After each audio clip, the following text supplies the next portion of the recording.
Ladies and gentlemen, Ben Shapiro. Well, I mean, of course one government policy leads to the next. If you raise the minimum wage, then it's going to raise the rents. When it raises the rents, you're going to have to build affordable housing. When you have to build affordable housing, you have to tax people to build the affordable housing. When you tax people to build the affordable housing, people move out of the city, and you have to raise taxes on the people who remain in the city, and this is how you hollow out the economy of a major metropolitan area in the United States. We're the guardians of limited government and individual liberty. There's no one else left. We stand together, and we must never, ever stop fighting.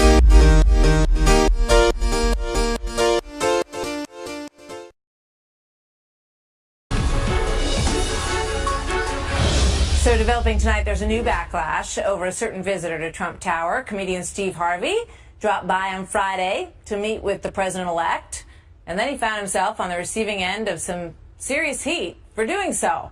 Watch this.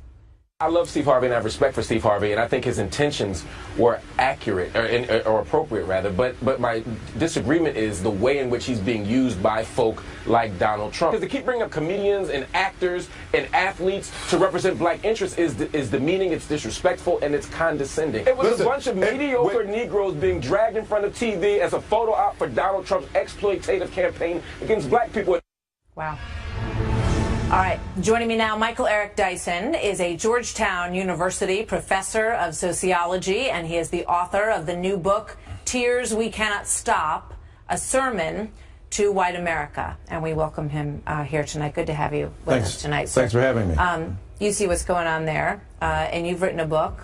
Talk to me a little bit about that in context with what you see going on around you.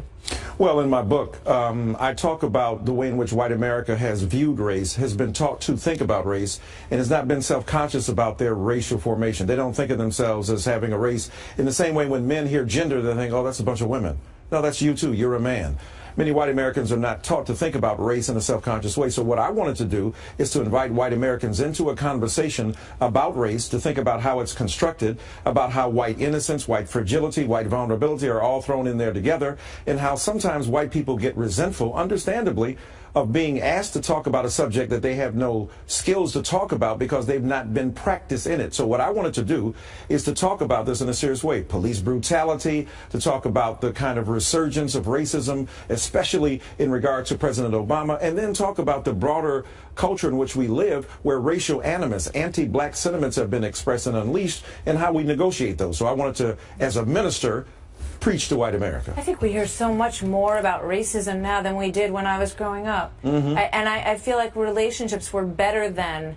And I wonder why, after 8 years of having our first African-American president, we find ourselves in such a divisive period.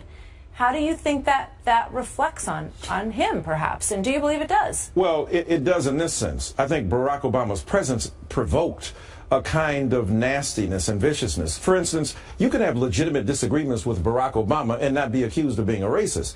But there's no denying that a lot of the sentiment against Obama was racially driven. For instance, if you're debating him about health care, why put a voodoo doctor up? When police departments are caught on tape speaking about Barack Obama in disparaging terms, why refer to his wife as a simian? In other words, the racial stereotypes that were so deep and profound have gutted any sense of having honest differences of opinion politically or ideologically. And as a result of that, Barack Obama became a lightning rod for that.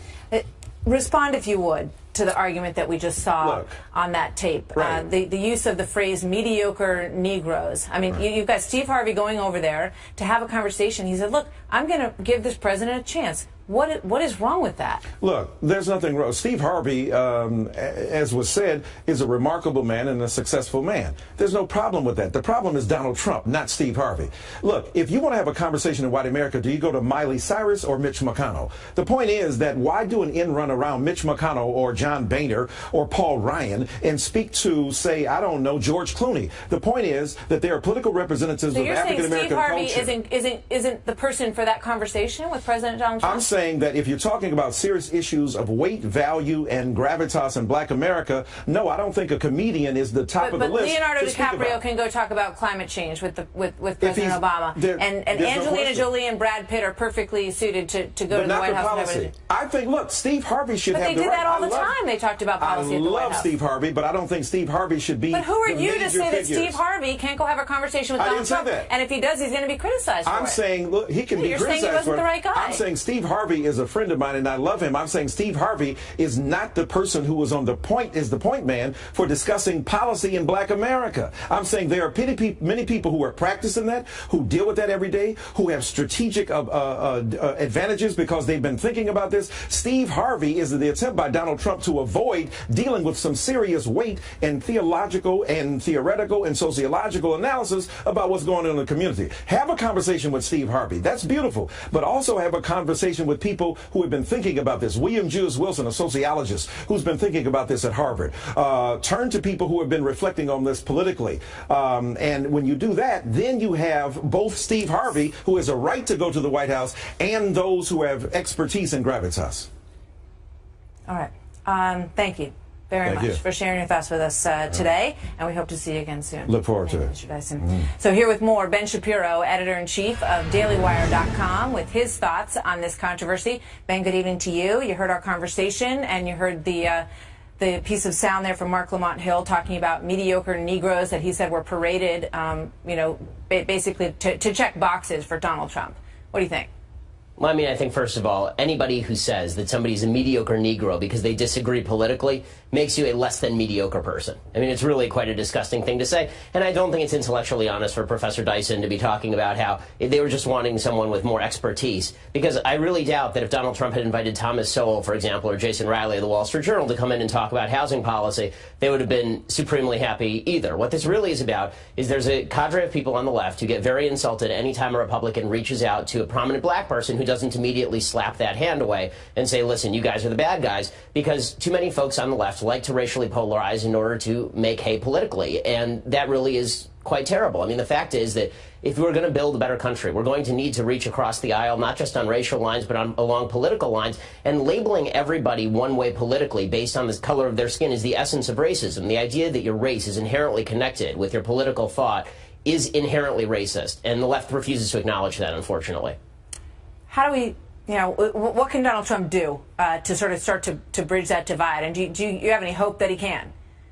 Listen, I think Trump's actually doing the right thing on a lot of these things. I think that when Trump invites people like Steve Harvey, or when he invites Jim Brown, or when he invites any of the other people he's been inviting to talk. Martin Luther King III, is that somebody who lacks gravitas? And when he invites all of these people to Trump Tower to talk about this stuff, I think that he's actually attempting to reach out. Now, whether you think that's just PR or not, doesn't really matter. The bottom line is, what would Trump do differently if he were actually reaching out as opposed to doing PR? I'm not sure he would be doing anything differently. And again, the idea that the left can object to celebrity involvement in politics, I didn't see them whining and crying when Meryl Streep was ripping Donald Trump up and down over the Golden Globes. I saw them celebrating her heroism for wearing a $12,000 ball gown in front of all of her friends.